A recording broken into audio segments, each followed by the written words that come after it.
"Proceed, counselor," said the Lord Adjudicator, her outer eye stalks receding slightly, a signal of condescension as interpreted by the human translators.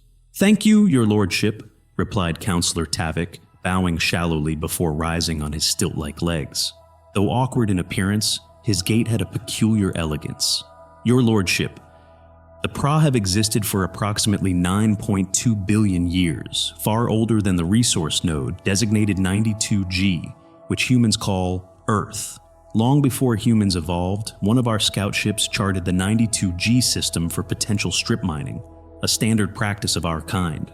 As per Council Statute 9917, Article 33, Subsection 98, Paragraph 412, this unmarked planetoid falls under pra-conglomerate jurisdiction. Regrettably, a sapient species, humans, emerged on 92G. Despite their development, it doesn't alter the fact that 92G is, by right, pra property. Given the scarcity of unclaimed galactic resources, the pra must assert their established claims. Had we commenced operations on 92G sooner, this dispute might have been moot.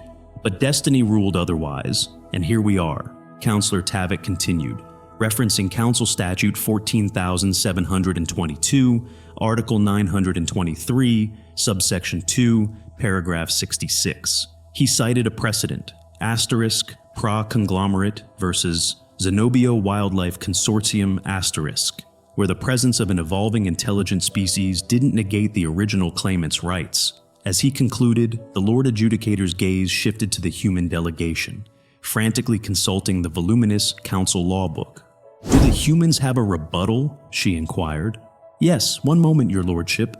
Apologies, lordship," stammered the human counselor, prompting amused murmurs from the audience.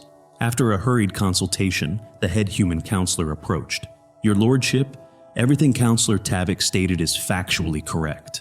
Earth was indeed claimed by the pra before we even evolved. However," he paused, gathering his thoughts. He referenced the same case that Tavik mentioned, but highlighted a crucial distinction. In asterisk, pra versus a Zenobio asterisk, the creatures on planet 21,312C, though socially and communicatively capable, lacked what defines a civilization: no culture, no collective goals. Unlike them, humans have developed complex societies, monumental art, and a profound cultural heritage that surpass rudimentary social structures. Our claim to self-determination is backed not just by our intelligence, but by our contributions to the galaxy at large. The room fell silent as the weight of humanity's plea hung in the air, awaiting the Lord Adjudicator's verdict. "Special consideration required. We must be given special consideration," began the human counselor, calm yet firm. Counselor Tavik scoffed in disbelief. "The human race is willing to relinquish Earth, but only under the condition that the pra-conglomerate takes full responsibility for relocating every inhabitant and all infrastructure we've built since the dawn of our civilization." Counselor Tavik shot from his seat, exclaiming, "Absolutely preposterous. There exists no legal precedent where—" "Silence!"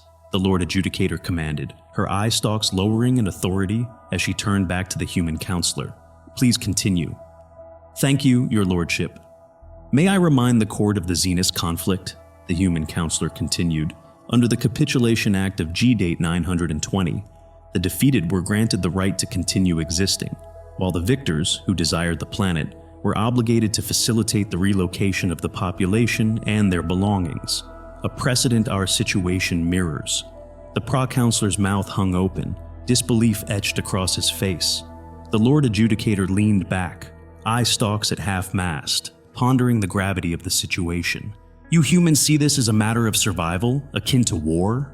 "Most certainly, your lordship," the human counselor affirmed, his voice echoing the solemnity of their plea. Intrigued, the Lord Adjudicator contemplated the unfolding drama. The chamber fell silent, the tension palpable. The pra-counselor, once arrogant, now doubted his stance as no argument seemed to sway the court in his favor. "Under these extraordinary circumstances," the Lord Adjudicator finally declared, "a declaration of war coincides with a capitulation.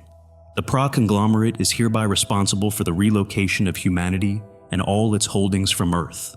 The chamber buzzed with murmurs and disbelief as the pra-counselor stood, desperation in his voice.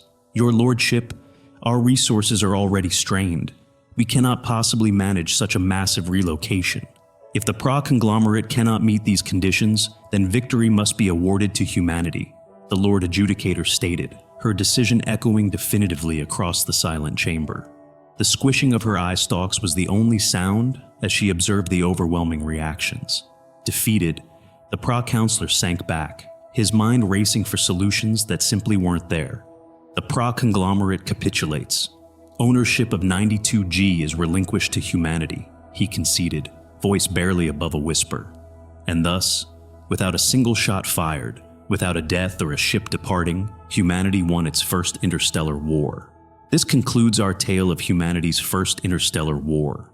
If this story of legal battles and interstellar diplomacy captivated you, show your support by leaving a like. Comment with the word victory if you believe in humanity's resilience and determination. And don't forget to subscribe if you love epic tales of cosmic conflict. Your engagement fuels our passion to share more extraordinary stories. Thank you for joining us on this interstellar journey.